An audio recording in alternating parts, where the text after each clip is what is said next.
एक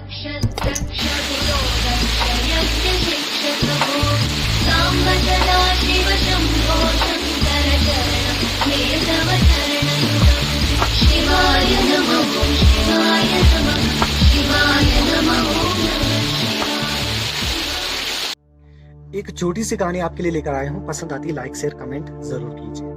कहते हैं एक बार एक जंगल में आग लग जाती है और जैसे ही जंगल में आग लग जाती है तो वहां से जितने भी जीव जंतु पक्षी सब वहां से भागने लग जाते हैं।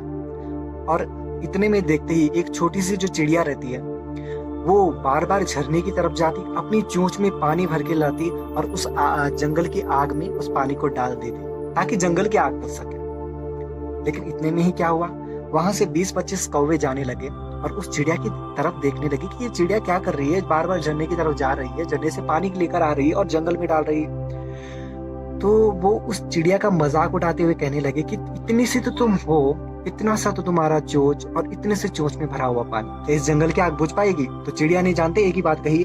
चिड़िया ने कहा मैं जानती हूँ कि इस चिड़िया के जो चोंच में पानी है वो इस जंगल की आग नहीं बुझने वाली, लेकिन जब भी जंगल का इतिहास सामने आएगा तो मेरा नाम आग बुझाने वालों में और तुम सबका नाम तमाशा देखने वालों में ही आने वाला है। जी हाँ, इस छोटी सी कहानी में इस चिड़िया ने मानव जाति को भी काफी कुछ सीख देती। हम दूसरों की कमी अक्सरात निकाल देते हैं, लेकिन याद रखिए हमारा नाम केवल कमी निकालने वालों में ही आएगा, सुधार करने वालों में नहीं। फिलहाल हम लेते इस कहानी से इजाजत, तब तक के लिए जय श्री कृष्ण, जय श्री राम, जय श्री हरि, जय प्रभु सदानंद जी। भगवान कल्कि भारत भूमि में अवतार ले चुके हैं। भविष्यवाणियां कई विशेष वक्ताओं ने की है और उनके मुताबिक है कि इस बार संत के रूप में भगवान कल्कि जी अवतार ले चुके हैं और जब तक हमको यह जानकारी मिलेगी तब तक बहुत देर हो चुकी होगी। लेकिन सबसे पहली बात यह है कि भगवान कल्कि की पहचान क्या है, कैसे पहचानेंगे उनको, क्योंकि वो हमारी ही तरह एक साधारण मानव की तरह दिखेंगे, दिखने में हमारी तरह, लेकिन जो उनका ज्ञान होगा वो राम वाला, कृष्ण वाला और विष्णु वाला होगा। लेकिन हम कैसे पहचानेंगे कि यही वास्तविकता में कल्कि है? तो कुछ लोग ये कहेंगे कि हम चमत्कारों से पहचानेंगे। अगर आपको चमत्कारों से ही पहचानना है तो जाइए किसी सरगस के पास, अच्छे से अच्छा आपको जादू दिखा देगा, अच्छे से अच्छा मैजिक आपको दिखा देगा। क्या हम ये मान लेंगे कि यही कल्कि अवतार है? जी नहीं। दूसरी बात यहाँ पे आती है कि ज्ञान की, कि क्या ज्ञान होगा इनके पास ऐसा। इनके पास जो ज्ञान होगा वो बिल्कुल राम वाला, कृष्ण वाला और विष्णु वाला, लेकिन वो ज्ञान है क्या? कुछ लोग कहते हैं कि आत्मा ही परमात्मा है, लेकिन जब कल्कि भगवान आएंगे तो ठीक कृष्ण की भांति सूक्ष्म शरीर का दर्शन सूक्ष्म दृष्टि द्वारा कराएंगे, दिव्य दृष्टि द्वारा आत्मा का दर्शन कराएंगे और तत्व दृष्टि से अपने विराट स्वरूप का दर्शन कराएंगे। लेकिन ये कुछ उन्हीं भक्तों के लिए दर्शन होगा जो उनके अनुयायी होंगे, बाकियों को नहीं।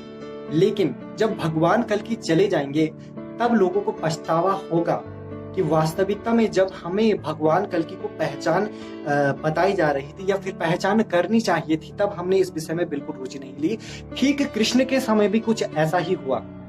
कृष्ण के समय कुछ गोपियों को ज्ञान मिला, तत्व ज्ञान, उद्धव को मिला, अर्जुन को मिला। बाकी ऋषि महर्षि अपने ही मद, अपने ही अहंकार में चूर रहे और वो उनसे वह ज्ञान ना ले सके और अपने ही भ्रम में ऐसे ही फंसते चले गए कि आत्मा ही परमात्मा है, जबकि आत्मा ही परमात्मा बिल्कुल नहीं है। क्योंकि अगर आत्मा ही परमात्मा है तो भगवान को अवतार लेने की आवश्यकता ही क्या है?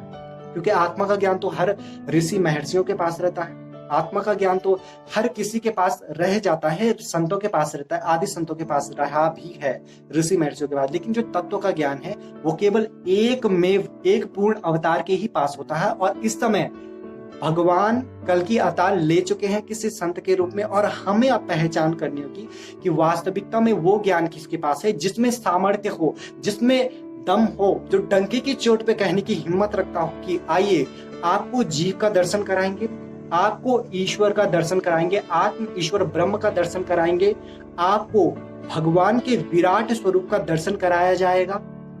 जो संत इस डंके की चोट पे कहने की हिम्मत रखता हो वही है कल्कि अवतार। तो जाइए खोज कीजिए समाज में ऐसे संत की, क्या पता आपको भी वह संत जल्द से जल्द मिल जाए। और आप भी उनके सानिध्य में रहकर उस अमरता और मुक्ति को पा सके। फिलहाल हम लेते हैं इजाजत। अगर आपको कुछ कल्कि से संबंधित प्रश्न करने हैं तो आप नीचे कमेंट बॉक्स में कमेंट करके प्रश्न रख सकते हैं। फिलहाल हम लेते हैं इजाजत। नमस्कार।